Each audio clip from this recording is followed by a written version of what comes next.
जय हिंद दोस्तों, क्या हाल है। स्वागत है आप सभी का। दोस्तों आज हम इस वीडियो में कक्षा 10 विषय सामाजिक विज्ञान का प्रैक्टिस पेपर सेट बी देखने वाले हैं दोस्तों, वो भी सॉल्यूशन के साथ। तो प्लीज़ वीडियो पर बने रहिएगा, कहीं जाइएगा नहीं। वीडियो को शुरू से लेकर अंत तक बिना स्किप किए हुए देखिएगा, क्योंकि यह पेपर आपके बोर्ड एग्ज़ाम के हिसाब से काफ़ी इम्पोर्टेंट होने वाला है दोस्तों इस पेपर में हम लोग जो इम्पोर्टेंट क्वेश्चंस है दोस्तों, जो कि आपके बोर्ड एग्जाम में आने की संभावना है, उन्हीं क्वेश्चंस को आज हम यहाँ पे डिस्कस करेंगे दोस्तों। ठीक है, और यह जो क्वेश्चन पेपर है दोस्तों, इसी तरीके का कहीं ना कहीं, इसी टाइप का कहीं ना कहीं क्वेश्चन पेपर दोस्तों आपको बोर्ड एग्जाम में भी देखने को मिलेगा।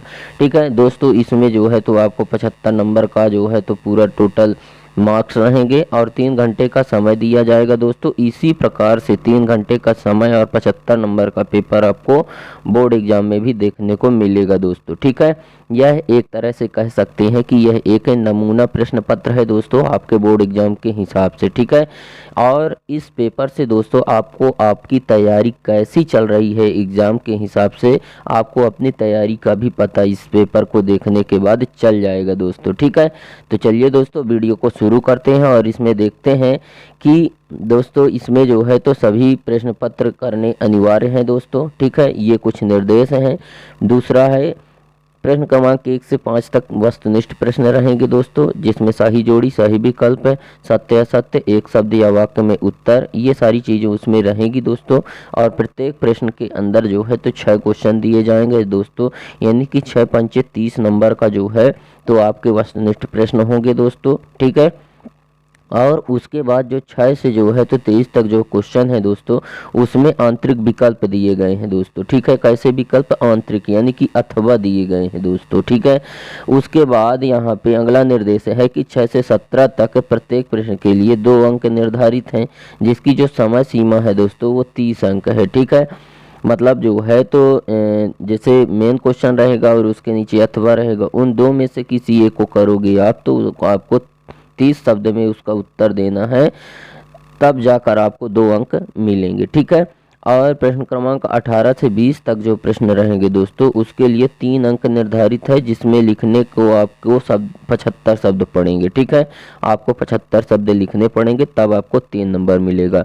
अगला है कि 21 से 23 तक प्रत्येक प्रश्न के 4 अंक निर्धारित हैं। जो 21 से 23 के बीच में जो क्वेश्चन है दोस्तों, उसके लिए 4 अंक निर्धारित हैं। ठीक है जी, और जिसको जो है तो 4 अंक पाने के लिए आपको 120 शब्द में उसका जवाब देना पड़ेगा, उसका उत्तर लिखना पड़ेगा दोस्तों। ठीक है, और प्रश्न क्रमांक 23 में आपको मानचित्र भी है दोस्तों। हम मानचित्र भी करना आपको बहुत अच्छी तरीके से समझाएंगे कि मानचित्र को कैसे सॉल्व करते हैं दोस्तों। ठीक है, वो चीज़ हमारे पास सब कुछ उपलब्ध है दोस्तों। ये जो है तो वो मानचित्र था दोस्तों। ठीक है, इसमें जो है तो इसको भी कैसे सॉल्व करना है, ये चीज़ हम इस वीडियो में आप लोग को अच्छे तरीके से बताएंगे दोस्तों। ठीक है, तो चलिए दोस्तों, हमारा जो पहला वस्तुनिष्ठ प्रश्न है उसको हम देख लेते हैं।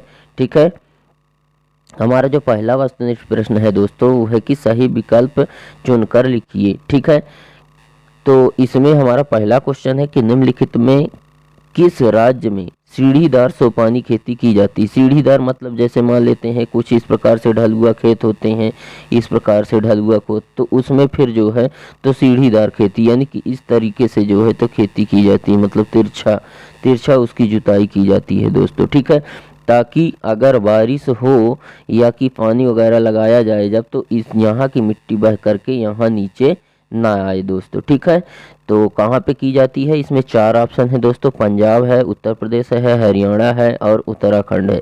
ठीक है, तो कहाँ की जाती है दोस्तों? तो अगर हम इसकी बात करें तो यह भारत के पूर्वोत्तर राज्यों में, ठीक है, भारत के पूर्वोत्तर राज्यों में इस प्रकार की खेती की जाती है, जैसे हिमाचल प्रदेश भी हो गया और उत्तराखंड, ये दोनों हो सकते हैं दोस्तों। तो यहाँ पे आपको जो ऑप्शन है उत्तराखंड, ये सही हो जाएगा। ठीक है, अगला क्वेश्चन है कि किसी भी देश की आर्थिक शक्ति का आधार क्या होता है दोस्तों। ठीक है, इसमें हमें 4 ऑप्शन है कि कृषि है, सॉफ्टवेयर उद्योग, विनिर्माण उद्योग, आयात और निर्यात। ठीक है, तो सॉफ्टवेयर, आयात और निर्यात तथा विनिर्माण उद्योग तो नहीं होंगे। कब? जब कृषि उद्योग नहीं होगा, क्योंकि अगर कृषक कृषि नहीं पैदा करेगा, कृषि में फसलें नहीं पैदा करेगा तो कोई भी उद्योग नहीं चल सकता दोस्तों, क्योंकि कोई भी उद्योग होगा वह कच्चे माल पर आधारित है। ठीक है, और उसको कच्चा माल कृषि से मिलता है या कि फिर जो है तो खनिजों से मिलता है। ठीक है, तो कहीं ना कहीं जो उद्योग हैं वो कच्चे माल पर आधारित होते हैं, इसलिए किसी भी देश की आर्थिक शक्ति का आधार, ठीक है, आर्थिक का मतलब रुपया, पैसा, धन संपत्ति से है दोस्तों, उसका प्रमुख जो आधार है दोस्तों वो है कृषि उद्योग। ठीक है, अगला हमारा क्वेश्चन है दोस्तों कि अफ्रीका में पशुओं में फैली बीमारी थी। अफ्रीका जो देश है दोस्तों वहाँ पे पशुओं में कौन सी बीमारी फैली हुई थी दोस्तों? हमें चार ऑप्शन है, चेचक है, प्लेग है, रिंडरपेस्ट और हैजा। ठीक है, तो कौन सी बीमारी फैली हुई थी दोस्तों? तो 7 नंबर ऑप्शन इसका सही हो जाएगा दोस्तों, रिंडरपेस्ट नामक बीमारी फैली हुई थी अफ्रीका में पशुओं में। ठीक है, अगला क्वेश्चन देखते हैं। क्वेश्चन नंबर चौथा है दोस्तों कि सविनय आज्ञा आंदोलन के समय भारत के वायसराय कौन थे दोस्तों? ठीक है, इनमें चार ऑप्शन है, sir John Simon, Lord Irwin और लॉर्ड माउंटबेटन और जनरल डायर। ठीक है, तो जब सविनय आज्ञा आंदोलन के समय जो है तो भारत के वायसराय लॉर्ड इरविन थे दोस्तों। ठीक है, कौन थे? लॉर्ड इरविन, यानी 12 नंबर ऑप्शन सही हो जाएगा दोस्तों। ठीक है, और संसार के अधिकतर देशों में सरकारें विद्यमान थी। ठीक है, कैसी सरकारें विद्यमान थी? मतलब हमें चार ऑप्शन है, तानाशाही, राजतंत्रात्मक, लोकतंत्रात्मक और कुलीन तंत्रिक। ठीक है, तो कौन सी थी? तो यहाँ पे जो है तो सबसे ज़्यादा अगर हम बात करें तो संसार के अधिकतर जो देश हैं वहाँ पे लोकतांत्रिक सरकार है, क्योंकि जनता समझदार हो चुकी है, वो खुद अपने नेता का चुनाव कर लेती है दोस्तों। ठीक है, अगला हमारा क्वेश्चन है कि कुल उत्पादन की दृष्टि से विकसित देशों में इस क्षेत्रक का प्रभाव अधिक दिखाई पड़ता है। ठीक है, कुल उत्पादन की दृष्टि से विकसित देशों में कौन सा ऐसा क्षेत्रक है जिसका प्रभाव सबसे अधिक दिखाई देता है दोस्तों? प्राथमिक, द्वितीयक, तृतीयक या चतुर्थक, तो कौन सा है? ठीक है, तो इसमें जो तृतीयक क्षेत्र है दोस्तों यह सबसे अधिक जो है तो इसका प्रभाव दिखाई देने को मिलता है दोस्तों। क्यों? क्योंकि परिवहन, भंडार एवं व्यापार की गतिविधियों की मांग ने जो है तो इसका महत्व बढ़ा दिया है। ठीक है, जो इसकी मांग हुई है दोस्तों, ठीक है, तो इसीलिए इसका महत्व बढ़ा है दोस्तों। ठीक है, और तृतीय क्षेत्र को हम सेवा क्षेत्र भी कहते हैं। ठीक है, अगला क्वेश्चन देखते हैं दोस्तों वस्तुनिष्ठ का क्वेश्चन नंबर 2 है दोस्तों कि रिक्त स्थान की पूर्ति कीजिए। दोस्तों इसी प्रकार से क्वेश्चन आपको बोर्ड एग्जाम में भी दूसरे नंबर पर आपको रिक्त स्थान ही मिलेगा दोस्तों। ठीक है, तो इसको देखते हैं कि गांधी जी के दर्शन पर 1974 में सुमेसर खाली स्थान में संसाधनों के उपयोग का उल्लेख किया। ठीक है, तो किसने किया था दोस्तों? तो सुमेसर जो है, ठीक है, तो इसमें जो है तो स्मॉल इज ब्यूटीफुल, ठीक है, स्मॉल इज ब्यूटीफुल में संसाधनों के उपयोग का उल्लेख किया है सुमेसर। अपनी बुक है इसका, सुमेसर का बुक है स्मॉल इज ब्यूटीफुल। क्या? स्मॉल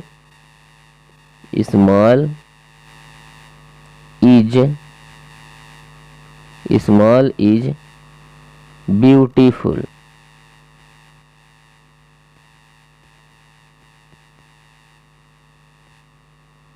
स्मॉल इज ब्यूटीफुल हो जाएगा दोस्तों यहाँ पे। ठीक है, अगला है कि हीराकुंड बांध कहाँ पे है? तो दोस्तों हीराकुंड बांध कहाँ पे है? तो उड़ीसा में है। ये कहाँ पे है? उड़ीसा में है हीराकुंड बांध। अगला है जब फ्रांस छींकता है तो बाकी यूरोप को सर्दी जुकाम हो जाता है, किसका कथन है दोस्तों? तो यह जो है तो मेटरनिख का कथन है दोस्तों, मेटरनिख। ठीक है, इसका कथन है मेटरनिख का कथन है दोस्तों। ठीक है, अगला है कि कपास या ऊन आदि को कताई के लिए तैयार करना क्या कहलाता है? तो क्या कहलाता है दोस्तों? तो उटाई कहलाता है। क्या कहलाता है? उटाई। ठीक है, कपास या ऊन को कताई के लिए तैयार करना उटाई कहलाता है। किताबों का सुलेखन करने वालों को क्या कहते थे? ठीक है, तो जो किताबों का सुलेखन करते थे दोस्तों उसे चैपमैन कहते थे, चैपमैन। ठीक है, क्या कहते थे? चैपमैन। ठीक है, अगला है दोस्तों कि बेल्जियम की राजधानी है, बेल्जियम की राजधानी ब्रुसेल्स है दोस्तों, सबको पता है। ठीक है, ब्रुसेल्स। ठीक है, इस प्रकार से अगला देखते हैं दोस्तों। हमारा जो वस्तुनिष्ठ प्रश्न का तीसरा प्रश्न है वो इस प्रकार से है कि सही जोड़ी बनाकर लिखिए। ठीक है, आपको बोर्ड एग्जाम में भी इसी तरीके से तीसरे नंबर क्वेश्चन में आपको सही जोड़ी देखने को मिलेगी दोस्तों। ठीक है, यहाँ पे जो सुंदरवन है दोस्तों, ठीक है, इसका ऑप्शन हो जाएगा सुंदरवन कहाँ है दोस्तों, तो ये बंगाल, पश्चिम बंगाल में है।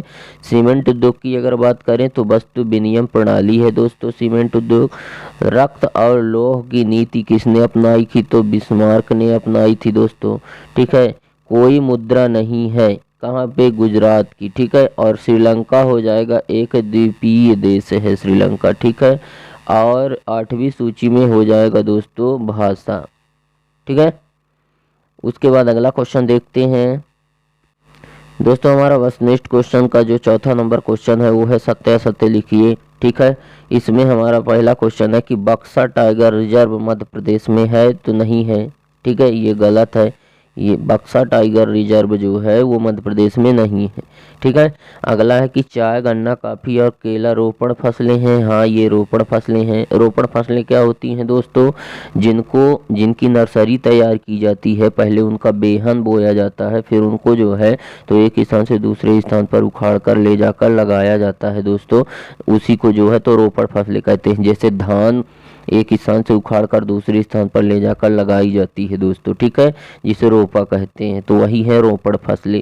तो इसमें से जो चाय, गन्ना, कॉफी हैं दोस्तों, ये सब जो है तो रोपण फसलें में आती हैं। ठीक है, इन्हें जो है तो हम व्यापारिक या वाणिज्यिक फसलें भी कह सकते हैं दोस्तों। ठीक है, अगला है कि भारतीय समाज मातृ प्रधान समाज है। नहीं, ये पितृ प्रधान समाज है दोस्तों, मातृ प्रधान समाज नहीं है।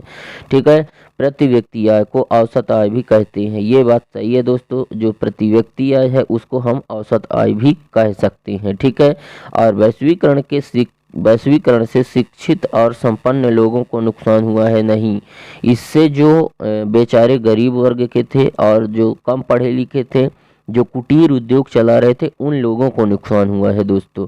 जो शिक्षित और संपन्न लोग थे उनको तो एकदम लाभ ही लाभ हुआ है दोस्तों, क्योंकि वो जो है तो शिक्षित भी थे और संपन्न भी थे, तो उद्योग कारखाने उन्हीं लोगों ने खोले हैं।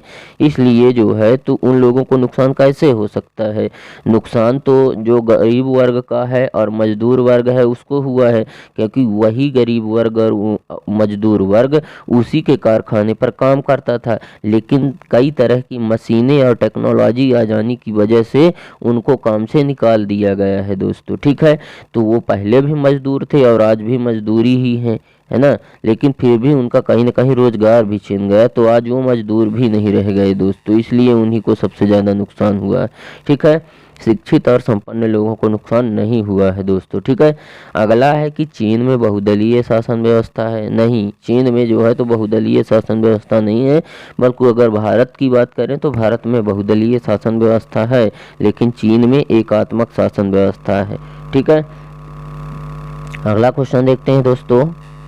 हमारा क्वेश्चन नंबर 5 है दोस्तों वस्तुनिष्ठ का, कि एक वाक्य में उत्तर लिखिए। दोस्तों ये क्वेश्चन इस तरीके का आपको बोर्ड एग्जाम के पेपर में भी आपको 5वें नंबर पर एक वाक्य में उत्तर जो है तो क्वेश्चन मिलेगा दोस्तों। ठीक है, इसमें हमारा पहला क्वेश्चन है कि विश्व की सबसे लंबी राजमार्ग सुरंग कौन सी है। सबसे लंबी राजमार्ग सुरंग, ठीक है, कौन सी है दोस्तों, तो अटल सुरंग है। कौन सी है, अटल सुरंग। अगला हमारा है संगीत की पुस्तक का प्रकाशन किसने किया। ठीक है, अगला हमारा क्वेश्चन है कि संगीत की पुस्तक का प्रकाशन किसने किया। ठीक है, तो किसने किया था दोस्तों, तो बड़ौदा ओरिएंटल इंस्टीट्यूट ने किया था। किसने किया था, बड़ौदा ओरिएंटल इंस्टीट्यूट। ठीक है, फिर अगला है लिंगानुपात किसे कहते हैं, तो दोस्तों लिंगानुपात मतलब प्रति 1000 पुरुषों में स्त्रियों की संख्या को ही हम क्या कहते हैं, लिंगानुपात कहते हैं दोस्तों। चुनाव हारने वाले दल को क्या कहते हैं, अगला क्वेश्चन है कि चुनाव हारने वाले दल को क्या कहते हैं। ठीक है, तो चुनाव हारने वाले दल शासक के विरोधी पक्ष की भूमिका निभाते हैं और सरकार की गलत नीतियों और असफलताओं की आलोचना करते हैं दोस्तों। ठीक है, जो दल होते हैं, दल यानी कि पार्टी, राजनीतिक पार्टी जैसे भाजपा पार्टी, कांग्रेस पार्टी, ये है दल। जब ये चुनाव हार जाते हैं तो ये क्या करते हैं, विरोधी पक्ष की भूमिका निभाते हैं, ठीक है, और सरकार की गलत नीतियों और असफलताओं की आलोचना करते हैं दोस्तों, ठीक है।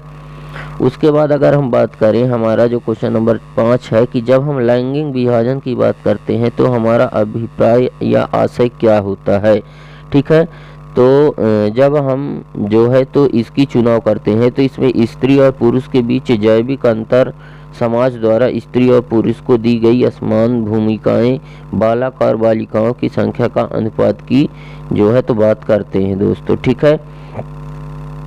अगला है दोस्तों कि 6वां नंबर जो क्वेश्चन है कि स्वयं सहायता समूह के गठन का मुख्य उद्देश्य क्या था, ठीक है। तो समूह के सदस्य अपने आप से जितनी भी बचत आसानी से कर सकते हैं, ठीक है, उसका अंशदान उत्पादक उपभोग की पूर्ति हेतु ऋण के रूप में देने के लिए परस्पर सहायक होते हैं, ठीक है। अगला क्वेश्चन देखते हैं दोस्तों, हमारा क्वेश्चन नंबर 6 है सतत पोषणीय विकास क्या है, ठीक है। सतत पोषणीय विकास क्या है, तो मतलब ऐसा विकास जो पर्यावरण को बिना नुकसान पहुंचाए हो, ठीक है, ऐसा विकास जो पर्यावरण को बिना नुकसान पहुंचाए हो, ठीक है। पर्यावरण में सब कुछ आ जाएगा, हमारा जो है तो घर आ जाएगा, हमारे आसपास के पेड़ पौधे आ जाएंगे, ठीक है, और हमारे यहाँ की जो वायु है वो हो जाएगा, वर्षा, तापमान, ये सारी चीज़ जो है तो पर्यावरण ही है, ठीक है। तो इसको बिना नुकसान पहुंचाए जब कोई विकास हो उसी को सतत पोषणीय विकास कहते हैं, ठीक है। जैसे मान लेते हैं कि हमें सड़क निकालना है या नहर वहाँ से गुजारना है, उसके सामने किसी का घर पड़ रहा है या किसी प्रकार के पेड़ पौधे पड़ रहे हैं, तो उनको जो है तो हमें बचा करके और वहाँ से अपना काम निकाल लेना है, मतलब सड़कें गुजार लेनी है, नहरें निकाल लेनी है, ठीक है। तो वही होता है सतत पोषणीय विकास, ठीक है। अगला देखते हैं कि काली मिट्टी की कोई 2 विशेषताएं बताना है दोस्तों, ठीक है। दोस्तों जो काली मिट्टी है उसका रंग काला है, इसे रेगर मृदाएं भी कहा जाता है। काली मृदा कपास की खेती के लिए उचित मानी जाती है और इसे काली कपास मृदा के नाम से भी जाना जाता है, ठीक है। यह माना जाता है कि जलवायु और जल शैलों में काली मिट्टी के बनने में महत्वपूर्ण योगदान दिया है। इस प्रकार की मृदाएं दक्कन के पठार में आपको देखने को मिल जाएंगी दोस्तों, ठीक है।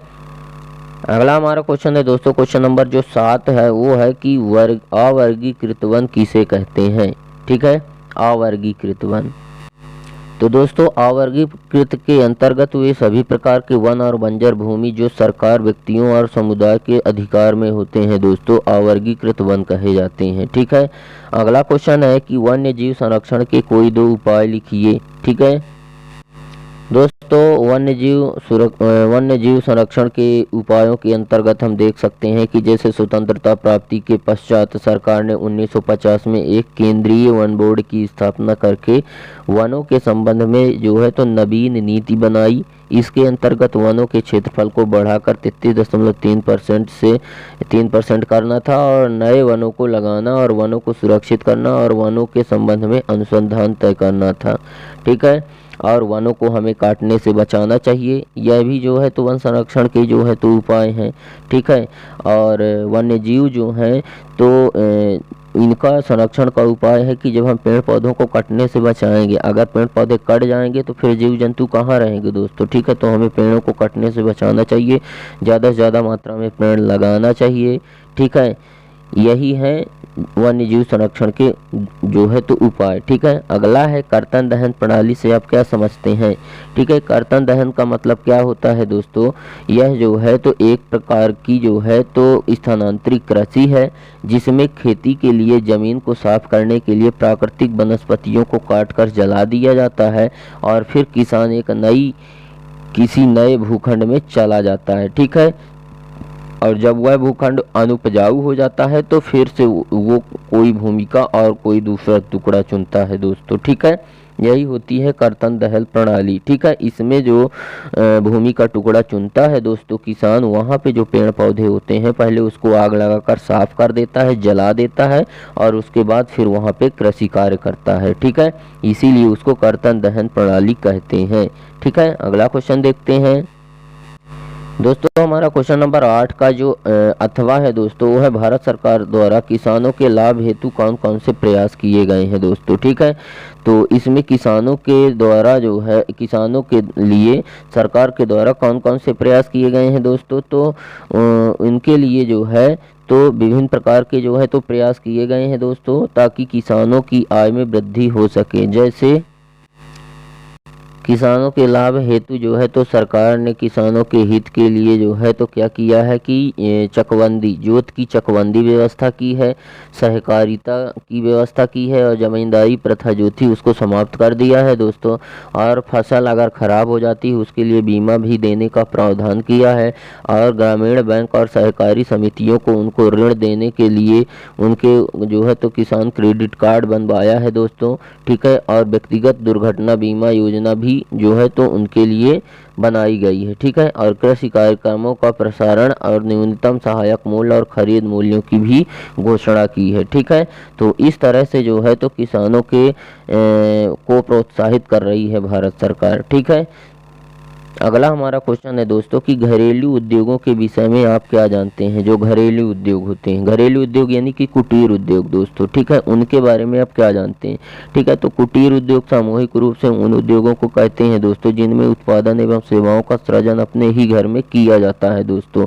ठीक है, इसमें पूंजी कम लगती है। ठीक है, और घर के ही सदस्यों के द्वारा इस प्रकार के जो है तो उद्योग चलाए जा सकते हैं। ठीक है, कुटीर उद्योग में कुशल कारीगरों द्वारा कम पूंजी एवं अधिक कुशलता से अपने हाथों के माध्यम से अपने घरों में वस्तुओं का निर्माण हम कर सकते हैं दोस्तों। ठीक है, अगला क्वेश्चन देखते हैं दोस्तों। जो क्वेश्चन नंबर हमारा 9 था दोस्तों, उसका है अथवा यानी कि आधारभूत उद्योग क्या है दोस्तों। ठीक है, तो आधारभूत उद्योग वे उद्योग होते हैं दोस्तों जिनके उत्पादन या कच्चे माल पर दूसरे उद्योग निर्भर होते हैं। ठीक है, वे आधारभूत उद्योग कहलाते हैं। जैसे लोहा इस्पात उद्योग, ठीक है, तांबा प्रगलन, एल्यूमिनियम प्रगलन उद्योग, ये सब जो है तो आधारभूत उद्योग है। ठीक है, उपभोक्ता उद्योग जो उत्पादन उपभोक्ताओं के सीधे उपयोग हेतु करते हैं, जैसे चांदी, दंत मंजन, कागज, पंखे, सिलाई मशीन आदि। ठीक है, वर्तमान में अधिकतम निवेश 1 करोड़ रुपए तक स्वीकार्य है इसके लिए दोस्तों। ठीक है,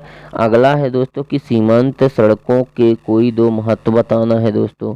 ठीक है, सीमांत सड़क क्या होती है दोस्तों, मतलब ऐसी सड़कें जिसमें सीमा की सुरक्षा सेनाओं की आवाजाही होती है। ठीक है, और इसी सड़कों ने सैन्य सामग्रियों की आवाजाही को सुगम बना दिया है, यानी कि सरल बना दिया है। ठीक है, और इन सड़कों ने जो है तो दुर्गम पर्वतीय क्षेत्रों में अभिगम्यता बढ़ा दी है, मतलब जो है तो आना जाना आसान कर दिया है सड़कों के माध्यम से। ठीक है, और इन सड़कों ने सीमांत गांवों और कस्बों को प्रमुख शहरों और नगरों से जोड़ दिया है दोस्तों। ठीक है, ये होती हैं सीमांत सड़कें।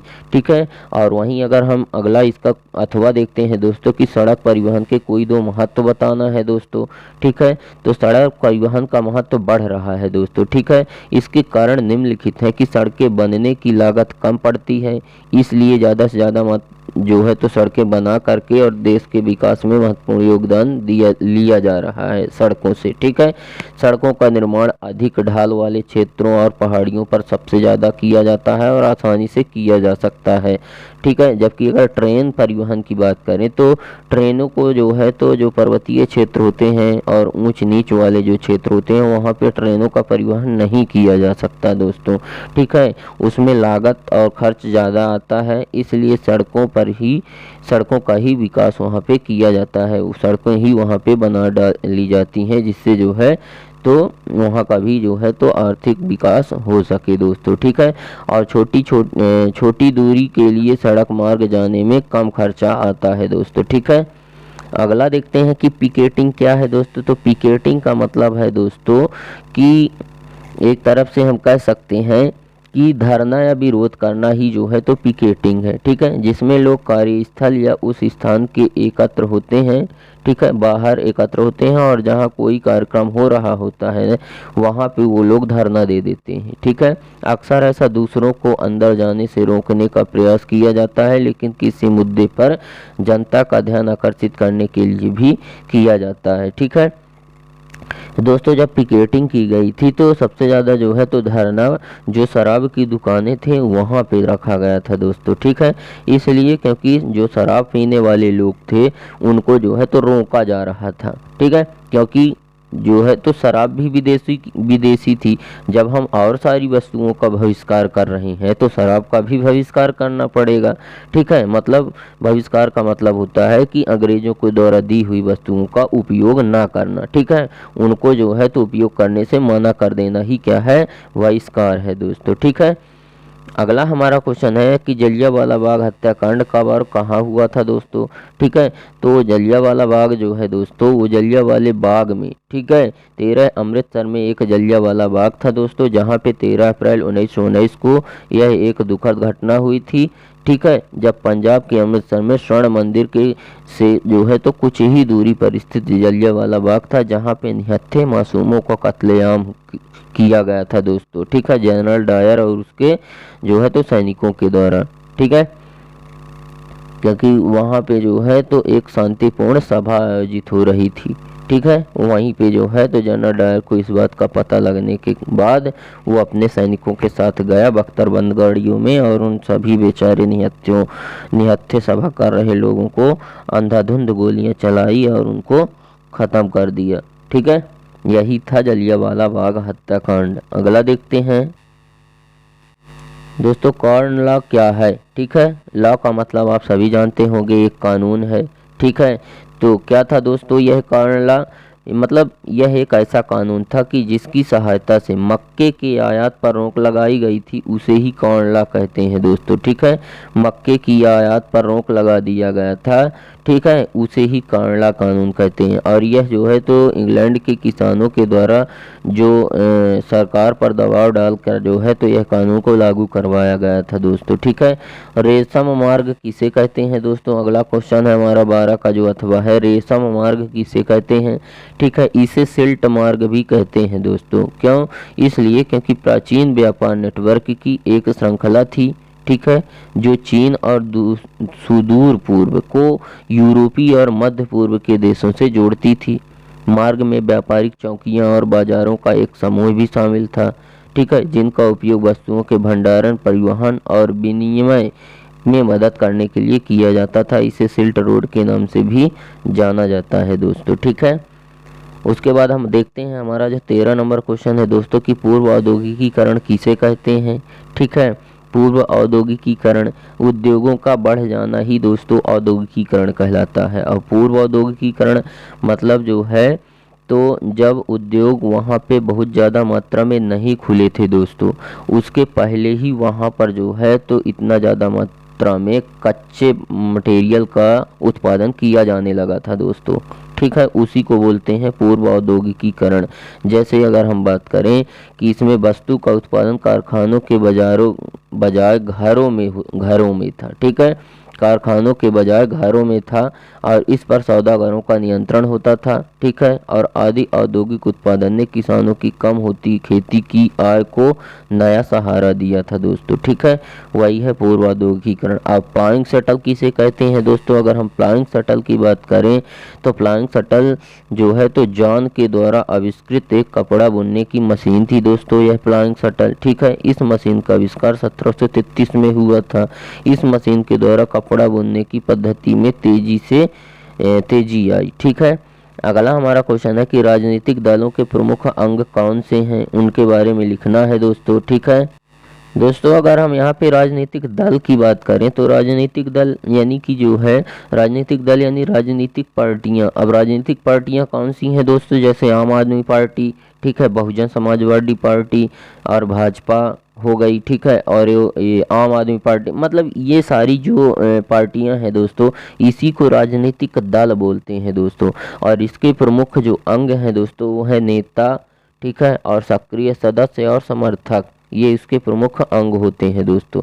नेता दल के नेता जो है तो चुनाव लड़ते हैं और चुनाव जीतते हैं तथा प्रशासनिक कार्य करते हैं, जबकि सक्रिय सदस्य की अगर बात करें तो ये लोग जो दल के समर्थक होते हैं और धीरे धीरे नेताओं के कार्यकर्ता बन जाते हैं। ठीक है, और समर्थक क्या होते हैं दोस्तों, यह आमतौर पर नेता के समर्थक होते हैं। तो यही है राजनीतिक दल के प्रमुख अंग दोस्तों। ठीक है, अगला क्वेश्चन देखते हैं। अगला हमारा क्वेश्चन है दोस्तों, क्वेश्चन नंबर 14 का जो अथवा है वो है गठबंधन सरकार किसे कहते हैं। ठीक है, तो गठबंधन सरकार का मतलब होता है दोस्तों कि जब कोई पार्टी बहुमत में नहीं आ पाती तो उसे दूसरी पार्टी अपना समर्थन दे देती है। ठीक है, और दूसरी पार्टी वोट देती है जिससे उसका जो है तो कंप्लीट हो जाता है और वह सरकार बनने के लायक हो जाती है दोस्तों। ठीक है, उसी को गठबंधन सरकार कहते हैं। ठीक है, अगला क्वेश्चन है कि लोकतंत्र किस तरह उत्तरदायी, जिम्मेवार और बद्ध सरकार का गठन करता है। ठीक है, तो लोकतंत्र का मतलब क्या होता है दोस्तों, लोक यानी लोग और तंत्र का मतलब होता है समूह, यानी लोगों का समूह ही क्या है दोस्तों, लोकतंत्र है। ठीक है, तो लोकतंत्र जो है वह जो है तो किस प्रकार से उत्तरदायी, जिम्मेवार और वैध शासन का गठन करता है दोस्तों।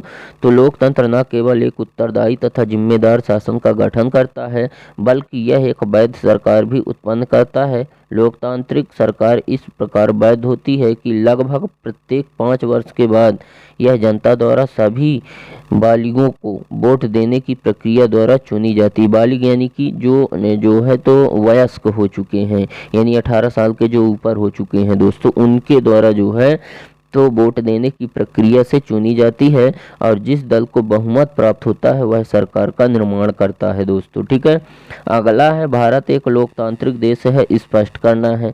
ठीक है, तो भारत एक लोकतांत्रिक देश है दोस्तों क्योंकि यहाँ पे जो है तो जनता अपना नेता स्वयं चुनती है। ठीक है, भारत 15 अगस्त 1947 को स्वतंत्र हुआ था तथा 26 जनवरी 1950 को इसके संविधान को आत्मसात किया गया। ठीक है, यानी कि बनाया गया 26 जनवरी 1950 को, जिसके अनुसार भारत देश एक लोकतांत्रिक संप्रभु तथा गणतंत्र देश घोषित किया गया। 26 जनवरी 1950 को देश के प्रथम राष्ट्रपति डॉक्टर राजेंद्र प्रसाद ने 21 तोपों की सलामी के साथ राष्ट्र ध्वजारोहण कर भारत को पूर्ण गणतंत्र जो है तो घोषित किया। ठीक है, इसीलिए भारत एक लोकतांत्रिक देश है।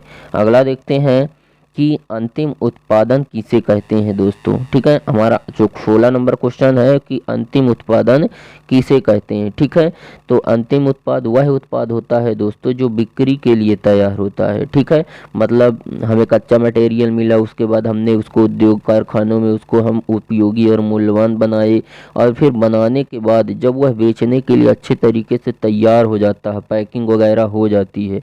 ठीक है, तो अंतिम उत्पाद उसे ही बोलेंगे दोस्तों। ठीक है, जो कि किसी व्यवसाय के प्रति प्रगतिरत कार्य से अलग होता है, जो अभी तक पूरा नहीं हुआ है या बिक्री के लिए तैयार नहीं हुआ है। उदाहरण के लिए तेल किसी तेल कंपनी का अंतिम उत्पाद है।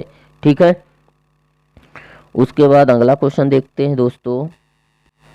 क्वेश्चन नंबर 16 का जो अथवा है वो है संगठित क्षेत्रक किसे कहते हैं दोस्तों। ठीक है, संगठित क्षेत्रक, तो इस क्षेत्र में बच्चों को काम देने वाले संस्थाओं के आकार, प्रकार और उनके काम अनेक प्रकार के हैं, जिनमें से कुछ ये हैं घरेलू कामकाज, मोटर वर्कशॉप, परचूरन की दुकानें, साइकिल मरम्मत, छपाई प्रेस तथा सभी प्रकार की छोटी दुकानें ही जो है तो क्या कहलाती हैं दोस्तों, संगठित क्षेत्रक कहलाती हैं। ठीक है, इसमें ये सारी चीज़ें संगठित होती हैं। ठीक है, अगला हमारा क्वेश्चन है कि निवेश किसे कहते हैं। निवेश का मतलब है दोस्तों किसी चीज़ में पैसे को इन्वेस्ट कर देना ही दोस्तों निवेश कहलाता है। ठीक है, तो यहाँ पे जो है अगर हम निवेश की बात करें तो पूंजीगत पदार्थों में होने वाली वृद्धि से है। ठीक है, प्रत्येक अर्थव्यवस्था में आर्थिक विकास और पूर्ण रोजगार के लक्ष्य को प्राप्त करने के लिए निवेश का बहुत अधिक महत्व है। निवेश में वृद्धि होने के कारण कुल मांग में ही नहीं बल्कि कुल पूर्ति में भी जो है तो वृद्धि होती है। ठीक है। अगला क्वेश्चन है दोस्तों वैश्वीकरण। वैश्वीकरण यानी विश्व के विकास से है दोस्तों, ठीक है। एक व्यक्ति जो है तो एक देश से दूसरे देश जाता है, या तो व्यापार करने के लिए, या तो वहाँ पे नौकरी करने के लिए, या तो वहाँ पे घूमने के हिसाब से जाता है। तो दोस्तों जो ये आना जाना लगा है ना उसका, इसकी वजह से जो विदेश है और जो ये इसका देश है, इस देश और उसके विदेश वाले देश में कोई अंतर नहीं रह जाता दोस्तों। उसका वो जो विदेश है वो अपना देश जैसे लगने लगता है दोस्तों, उसी को बोलते हैं वैश्वीकरण।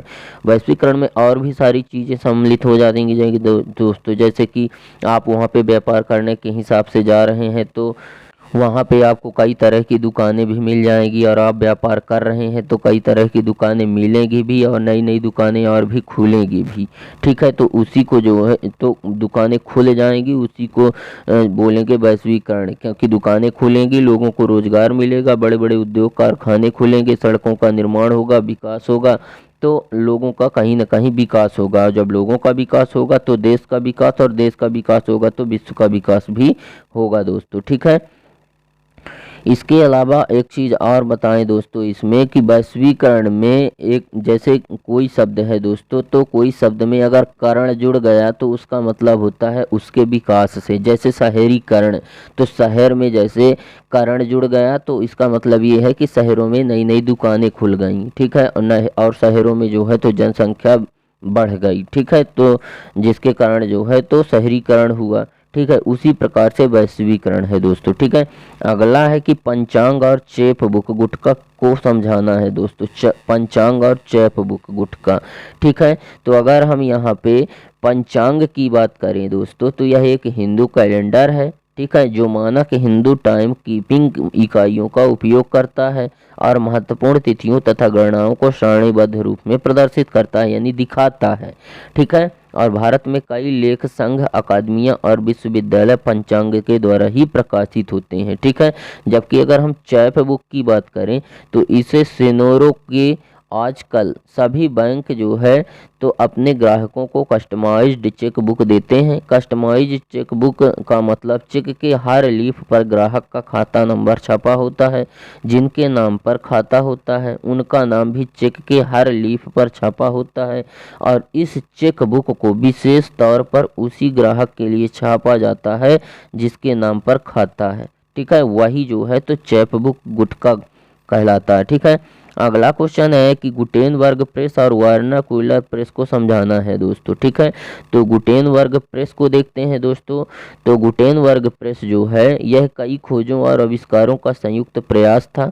प्रिंटिंग प्रेस को पारंपरिक स्क्रू प्रेस के आसपास बनाया गया था, जो आज के ड्रिल प्रेस का पूर्ववर्ती है, जिसमें एक अतिरिक्त मैट्रिक्स होता है जिस पर व्यक्तिगत रूप से डाले गए अक्षरों और प्रतीकों को वांछित पाठ बनाने के लिए व्यवस्थित किया जा सकता है, ठीक है। उसके बाद हम देखते हैं वर्नाकुलर प्रेस, ठीक है।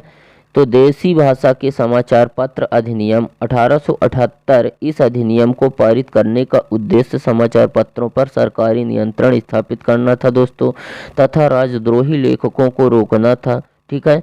इसके द्वारा अंग्रेजों देसी भाषा के समाचार पत्रों के माध्यम को जो है तो भेदभाव किया गया।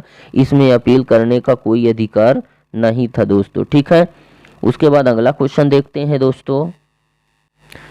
हमारा क्वेश्चन नंबर 19 है कि एकात्मक शासन की कोई 3 विशेषताएं बताना है, ठीक है। एकात्मक शासन, ठीक है। तो केंद्रीय राजनीति का अपने अधीनस्थों के साथ, ठीक है, सह अस्तित्व केंद्रीय राजस्व व्यवस्था और उसके अधीनस्थों को सौंपे गए क्षेत्र में पूर्ण अधिकार, ठीक है। केंद्रीय राज्य व्यवस्था की सर्वोच्चता का अस्तित्व और सहायक संप्रभु, ठीक है, राजनीति का अभाव, ठीक है। ये जो है तो इसकी विशेषताएं हैं, ठीक है।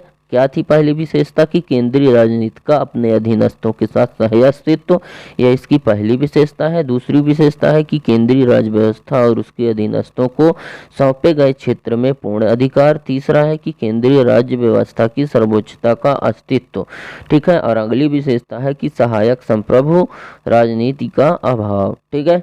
अगला है दोस्तों कि भारत की भाषाई विविधता को समझाना है, ठीक है।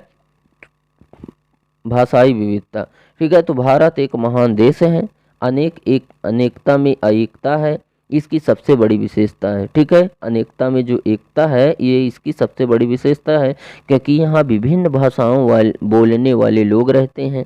यहाँ लगभग 179 भाषाएं एवं 544 बोलियां प्रचलन में हैं, मतलब चल रही हैं, इतनी बोलियां बोली जाती हैं दोस्तों। ठीक है, विद्वानों का मानना है कि भारत में 1650 भाषाएं एवं बोलियां पाई जाती हैं और प्रत्येक भौगोलिक क्षेत्र या उप क्षेत्र की अपनी एक विशेष बोली या भाषा होती है। और भारत के ग्रामीण क्षेत्र में भाषा की विविधता को प्रकट करने वाली एक कहावत प्रचलित है कि 5 कोस में बदले पानी 10 कोस में बानी। ठीक है, यानी कि प्रत्येक 10 कोस के बाद भाषा में बदलाव आ जाता है और भाषा के साथ संस्कृति एवं धर्म भी जुड़े हुए हैं। विभिन्न धर्मावलंबी अपनी अपनी अलग अलग भाषा मानते हैं, जैसे हिंदू संस्कृति एवं हिंदी भाषा को जो है तो ठीक है, हिंदू जो है तो संस्कृति एवं हिंदी भाषा को मानते हैं। वहीं पे मुसलमान की अगर बात करें तो वह अरबी एवं उर्दू को मानते हैं, सिख गुरमुखी को और बौद्ध प्राकृतिक भाषा को एवं पाली भाषा को मानते हैं। इसके अलावा भारतीय भाषाओं को 3 प्रमुख भागों में विभाजित किया गया है।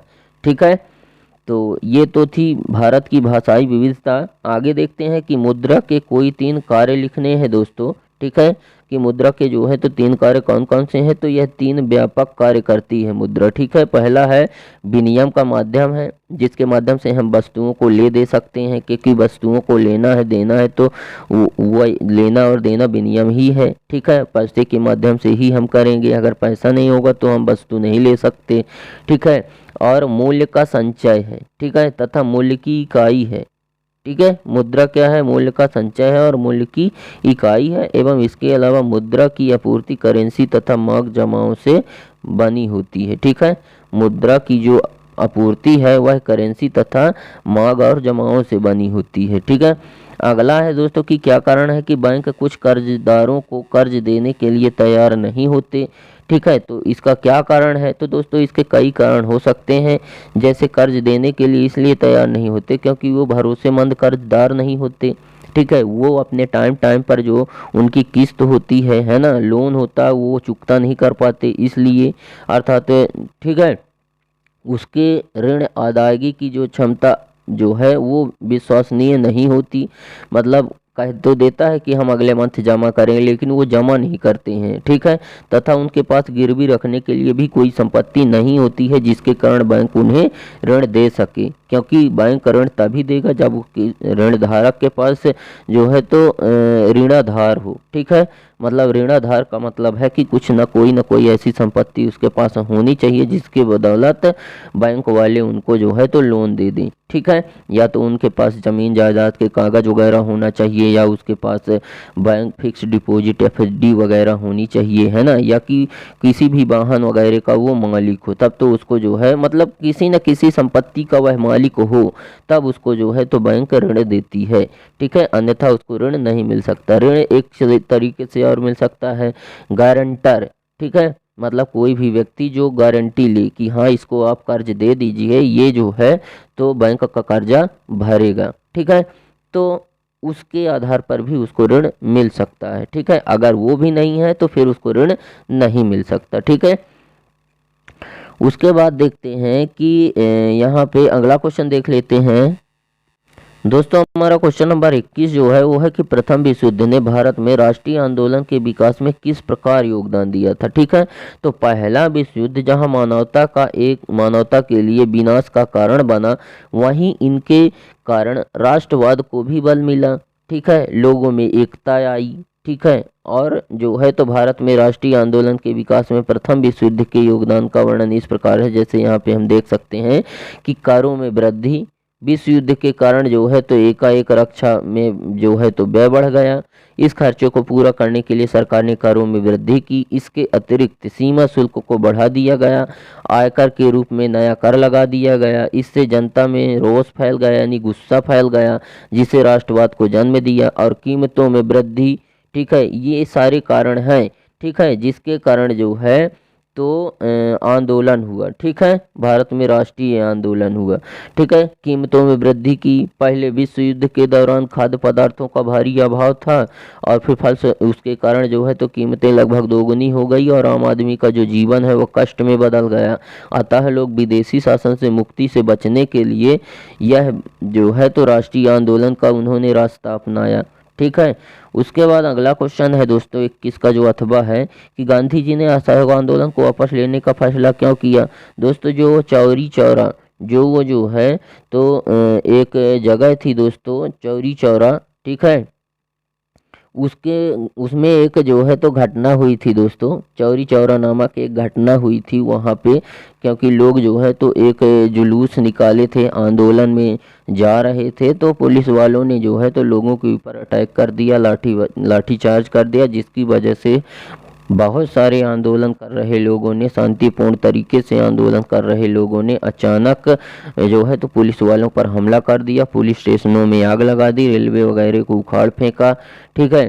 तो इस तरह से जो है तो लोग लड़ाई करने पर है ना, और जो है तो झगड़े झांसी पर उतर आए थे, जिसकी वजह से जो है तो गांधी जी जो है तो ये चीज़ पसंद नहीं करते थे, ठीक है, क्योंकि वो जो है तो आंदोलन शांतिपूर्ण तरीके से करना चाहते थे, ठीक है, क्योंकि उनका मानना है कि अगर जो है तो आप अगर जो है तो न्याय के लिए लड़ रहे हो, आप जो है तो न्याय के लिए लड़ रहे हैं, अगर आपके साथ गलत हुआ है तो सफलता आपको अवश्य मिलेगी, उसके लिए आपको झगड़े करने की या मारपीट करने की ज़रूरत नहीं है, ठीक है।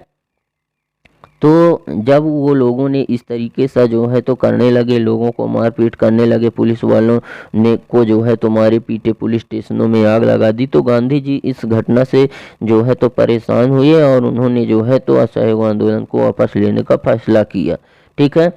जब जो है तो हिंसा में बदल गया तो 12 फरवरी 1922 को बारदोली में कांग्रेस कार्य समिति की बैठक में असहयोग आंदोलन को वापस लेने की घोषणा की और इसके साथ ही असहयोग आंदोलन समाप्त हो गया दोस्तों, ठीक है। अगला है कि परिवहन तथा संचार के साधन को किसी देश की जीवन रेखा तथा अर्थव्यवस्था क्यों कहा जाता है दोस्तों, ठीक है। तो परिवहन तथा संचार के साधन किसी भी देश की जीवन रेखा है दोस्तों, इसलिए है क्योंकि देखिए क्या है कि परिवहन के जो साधन है दोस्तों, जैसे अगर हम जो है तो वायु परिवहन देखें, सड़क परिवहन देखें, रेल परिवहन देखें, ये जो है तो किसी भी देश के विकास में महत्वपूर्ण योगदान देते हैं, क्योंकि इनके माध्यम से हम वस्तुओं को एक स्थान से दूसरे स्थान तक आसानी से ले जा सकते हैं, ठीक है। और जब वस्तुएं आएंगी जाएंगी तभी तो देश का विकास होगा, ठीक है। तो इस तरह से जो है तो ये आने जाने में, वस्तुओं के आने जाने में, लोगों को भी एक स्थान से दूसरे स्थान तक यात्रा कराने में महत्वपूर्ण भूमिका निभाते हैं, ठीक है। इसलिए परिवहन जो है तो किसी भी देश की जीवन रेखा तथा अर्थव्यवस्था है। वहीं अगर हम संचार की बात करें तो यह भी देश की जीवन रेखा तथा अर्थव्यवस्था है, क्योंकि संचार भी क्या करता है, संचार जैसे कि जो है तो कोई भी व्यक्ति, ठीक है, किसी भी जो है तो देश में बैठे व्यक्ति से जो है तो अपनी बातचीत को शेयर कर सकता है, अपने विचारों का आदान प्रदान कर सकता है संचार के माध्यम से। देश विदेश में कौन सी समस्याएं कहाँ हुई, कौन सी घटनाएं कहाँ घटी, ये सारी जानकारी वह व्यक्ति प्राप्त कर सकते हैं घर में बैठे हुए, वही होता है संचार दोस्तों। संचार के साधन है जैसे रेडियो, टेलीविज़न, टेलीफोन और समाचार पत्र वगैरह, ये सब जो है तो संचार के साधन है दोस्तों, जो देश की जो है तो जीवन रेखा तथा अर्थव्यवस्था में महत्वपूर्ण भूमिका निभाते हैं दोस्तों, ठीक है। अगला हमारा क्वेश्चन है दोस्तों 22 नंबर का जो अथवा है कि पिछले 15 वर्षों में अंतर्राष्ट्रीय व्यापार की बदलती प्रवृत्ति पर एक लेख लिखना है दोस्तों, ठीक है। तो अंतर्राष्ट्रीय व्यापार की बदलती प्रवृत्ति, आज़ादी से पहले व्यापार संतुलन हमारे देश के पक्ष में नहीं था। जब हमारा देश आज़ाद नहीं हुआ था उस टाइम पे जो व्यापार पक्ष था वह हमारे देश के पक्ष में नहीं था। भारत का अधिकांश व्यापार ब्रिटेन के साथ होता था और ब्रिटेन सरकार जो है तो केवल अपने फायदे के लिए ही व्यापार करती थी, ठीक है, और उसे देश हित के अहित से कोई मतलब नहीं था, चाहे वो देश का हित हो चाहे ना हो, उससे इससे कोई लेना देना नहीं था, ठीक है। परंतु आज़ादी के बाद विशेषकर पिछले 15 वर्षों में अंतर्राष्ट्रीय व्यापार की प्रवृत्ति बहुत बदली है, ठीक है। भारत का व्यापारिक संबंध अब कई महत्वपूर्ण देशों में सामूहिक समूहों से होता है, ठीक है। निर्यात की मदें जिसका जो है तो पिछले कुछ वर्षों से, ठीक है, भाग बढ़ रहा है, जिनमें से कुछ इस प्रकार से अंतर हुआ है। जैसे कृषि व्यापार की अगर बात करें तो 2.53%, आयात और जो है तो खनन को देखो तो 9.12%, पेट्रोलियम का उत्पादन देखें तो 86.12% आदि हो गया है। ठीक है, और भारत में आयात की ये जो है तो भारत से जाता है, और भारत में जो चीज़ आता है वो है जैसे उत्पादन जो है तो कितना आता है 4187% आता है। कोयला और कोक जो है तो कितना आता है 94.17% आता है। ठीक है, और मशीनरी 12.56% जो है तो आता है। ठीक है, मतलब इतनी चीज़ें आती हैं तो कुछ चीज़ें जाती भी हैं, तो मतलब कहीं ना कहीं व्यापार में थोड़ा बहुत सुधार हुआ है ना। उसके बाद हमारा जो क्वेश्चन नंबर 23 है, तो वो दिए गए जो है तो विभिन्न प्रकार के मानचित्र को दर्शाना है दोस्तों। ठीक है, जैसे यहाँ पे जो है तो ये सारी चीज़ दी हुई है, जैसे कि HBJ प्राकृतिक गैस पाइपलाइन, सिंगरौली कोयला खान, मुंबई हाई और नरोरा आणविक केंद्र, इन सभी को जो है तो आपको इस दिए गए मानचित्र में दर्शाना है दोस्तों। ठीक है, ये मानचित्र है, इसमें जो है तो दर्शाना है आपको। ठीक है, तो गैस पाइपलाइन है वो मध्य प्रदेश के ठीक ऊपर से गई हुई है, आपके क्वेश्चन में दिया हुआ है दोस्तों गैस पाइपलाइन। ठीक है, उसको आप अच्छे से देख लीजिएगा, तो एकदम मध्य प्रदेश के ऊपर से गई हुई है, यहाँ पे जो है तो गैस पाइपलाइन है दोस्तों। ठीक है, GP यानी गैस पाइपलाइन है। ठीक है, और अरोड़ा आणविक केंद्र जो है दोस्तों वो मध्य प्रदेश के ठीक यहाँ पे ऊपर है, एकदम यहाँ पे एकदम। ठीक है, यहाँ पे जो है तो अरोड़ा आणविक केंद्र है दोस्तों। ठीक है, और जो है तो सिंगरौली कोयला की खान की अगर बात करें तो वो भी दोस्तों मध्य प्रदेश में यहाँ पे स्थित है दोस्तों। ठीक है, कोयला खान। ठीक है, यहाँ पे जो है तो कोयला खान है दोस्तों। ठीक है, और अमरकंटक नदी की अगर बात करें तो वो मध्य प्रदेश के यहाँ से निकलती है दोस्तों, अमरकंटक नदी एकदम किनारे से। ठीक है, अमरकंटक नदी। ठीक है, और उसके बाद हम अगर बात करें तो जो पारादीप पत्तन है दोस्तों वो भारत के यहाँ है। कहाँ पे? यहाँ पे है दोस्तों पारादीप पत्तन। ठीक है, पारादीप पत्तन कहाँ पे है दोस्तों? यहाँ पे है पारादीप। ठीक है, और जो कल्पक रत्नागिरी है दोस्तों वो एकदम मध्य प्रदेश के ठीक यहाँ नीचे से, यहाँ पे है दोस्तों रत्नागिरी। ठीक है, क्या है? रत्नागिरी। ठीक है, यहाँ पे है रत्नागिरी। ठीक है, और एक है दोस्तों कलपक्कम जो कि यहाँ पे स्थित है एकदम नीचे। ठीक है, जो भारत है उसके जो है तो दक्षिणी गोलार्ध पर यहाँ पे स्थित है दोस्तों। क्या? कलपक्कम। कलपक्कम यहाँ पे है दोस्तों। ठीक है, और अब हम अगर वहाँ की बात करें मुंबई हाई की, तो मुंबई हाई जो है तो दोस्तों यहाँ पे है। ठीक है, यहाँ पे है दोस्तों मुंबई हाई। ठीक है, आपके जो है तो ये जो क्वेश्चन पेपर है दोस्तों उसमें जो है तो हमने बता दिया है। ठीक है, क्वेश्चन उस क्वेश्चन में जो आपको मुंबई हाई है दोस्तों वो यहाँ पे आपको देखने को मिलेगी दोस्तों। ठीक है, तो इस प्रकार से दोस्तों उम्मीद करते हैं कि आपको हमारा यह वीडियो पसंद आया होगा। वीडियो अगर पसंद आया तो वीडियो को लाइक करें, दोस्तों में शेयर करें, एंड अगर आप हमारे चैनल पर नए हैं तो चैनल को सब्सक्राइब करें एंड बेल आइकन भी प्रेस करें ताकि हमारी नई नई वीडियो की नोटिफिकेशन आपको सबसे पहले मिले। तो दोस्तों आज के लिए बस इतना ही, मिलते हैं आप सभी लोगों से नेक्स्ट वीडियो में नेक्स्ट टॉपिक के साथ। तब तक के लिए जय हिंद, वंदे मातरम।